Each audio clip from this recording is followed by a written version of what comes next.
বাগুইহাটের কালী মন্দিরে চুরির ঘটনায় রাজেশ দে গ্রেপ্তার হয়েছে। হ্যাঁ, ঠিকই শুনছেন, একজন হিন্দু ব্যক্তি রাজেশ দে গ্রেপ্তার হয়েছে।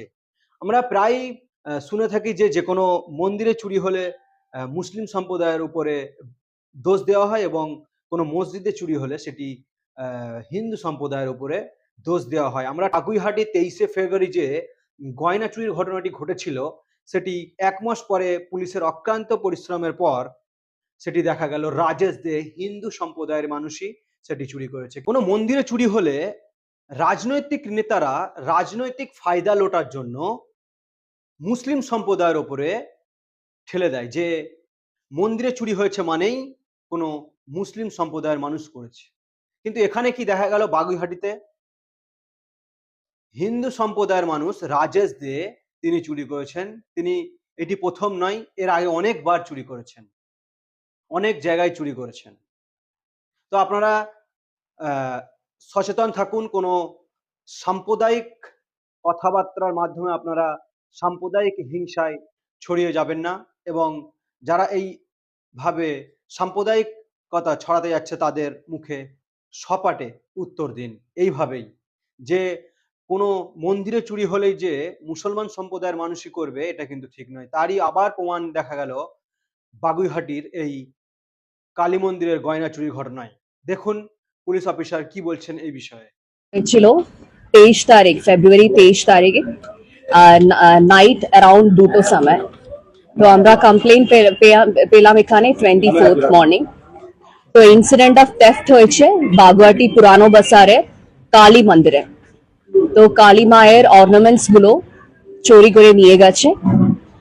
তো যখন আমরা এই ইনফরমেশনটা কমপ্লেনটা পেলাম বাগুইহাটি থানাতে, আমরা ইনভেস্টিগেশনটা সঙ্গে সঙ্গে স্টার্ট করলাম। তো ইনভেস্টিগেশনের আমরা এই ডিটেলটা পেলাম এই পুরানো বাজারের ওখানে সিসিটিভি ক্যামেরাস, যে সিসিটিভি ক্যামেরাগুলো ছিল বাজারের আর ইনসাইড মন্দিরের যতগুলো ক্যামেরাস, ওটা রেনোভেশন ওয়ার্ক হয়েছিল ওখানে। তো রেনোভেশন ওয়ার্কের জন্য ওটা বন্ধ ছিল। তো এই জন্য বাকি যে পুলিশের নিজস্ব সিসিটিভি ক্যামেরাস আছে এরিয়াসের, আর বাকি other public CCTV cameras, around 250 CCTV cameras footage আমরা নিয়েছে। और वो ফুটেজের এটা পেয়েছে তাই উনি এটা চুরি করে লাইক অ্যাকিউজ চুরি করে এটা নিয়ে গেছে টুয়ার্ডস দমদম রেলওয়ে স্টেশন। তো আমরা দমদম রেলওয়ে স্টেশনের ওখানে গেলে সিসিটিভি ফুটেজটা কালেক্ট করলেন। তো সিসিটিভি ফুটেজটা এটা পেয়েছেন উনি ভোর 3:30 সময় কৃষ্ণনগর লোকাল ট্রেনে উঠল। তো আমরা তিনটে টিম ডিভাইড করলো, আর কৃষ্ণনগর লোকালের যতগুলো স্টেশনস আছে যতগুলো স্টেশনসের আমরা টিমটা পাঠিয়ে দিলেন সিসিটিভি ফুটেজটা কালেক্ট করতে। তো প্রতি সিসিটিভি ফুটেজটা আমরা চেক করে একটা ভাইটাল সিসিটিভি ফুটেজটা আমরা পেলাম নাইহাটি স্টেশন থেকে। ওটা আমরা দেখাচ্ছি এই পার্টিকুলার সিসিটিভি ফুটেজ। তো এই সিসিটিভি ফুটেজের এটা আমরা দেখেছেন উনি বসেছিল লাইক জানালার কাছাকাছি, ওটা আপনি জানালার দিকে বসে আছে। তো এই পার্টিকুলার সিসিটিভি ফুটেজ এই জন্য আমরা এটা এস্টাবলিশ করলাম ওই চলে গেছে নদিয়ার দিকে। তারপরে রানাঘাট পিডির সঙ্গে আমরা যোগাযোগ করলাম, ফাইনালি ওনাকে অ্যারেস্ট করে দিয়েছে চাকদা পিএস।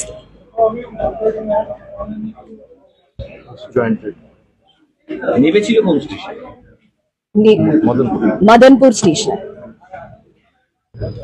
এটা রানাঘাট পিডির খুব হেল্প হয়েছে বাগুইহাটিকে, তো ওই জন্য ওনাকে অ্যারেস্ট করতে।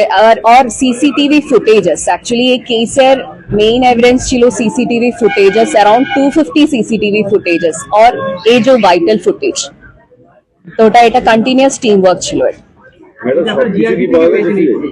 সব কিছু পাওয়া গেছে।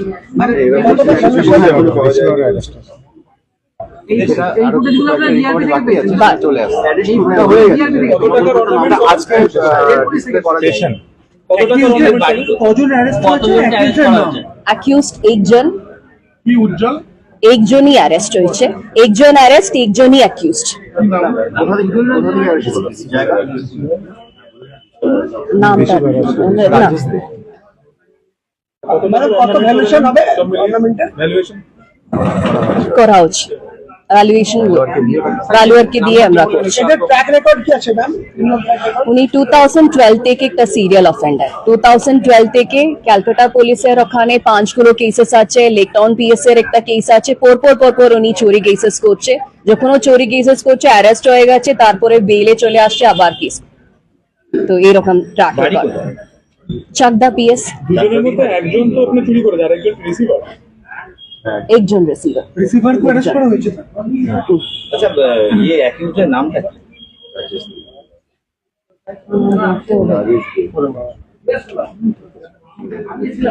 তো কমা সে ওখানে অ্যাকিউজড এর নামটা রাজেশ দে। রাজেশ দে, 46 ইয়ার্স। দুজনের বাড়িটা কোথায় ম্যাডাম? পরে লাইক সব মেইন অ্যাকিউজড এর নামটা বলছি। গ্যাং রয়েছে, কারণ এটাতে একটা চুরি করতে গেলে তার একটা রেকি করতে হয়, তার ইনার কোনো গ্যাং নেই, উনি একাই করতাম। লাইক ওনার মডাস অপারেন্ডি কি ছিল, জামা কাপড় like door to door seller. তো যে কোনো এরিয়াতে যাচ্ছে ডোর টু ডোর সেলিং এর জন্য, ওখানে ব্যবসায় করতে। और 15 डेज লাইক রেকি করতাম, যে কোনো এরিয়া সে চুরি হয়েছে 15 डेज কন্টিনিউয়াস রেকি, তারপরে ওখানে থ্যাফট করছে।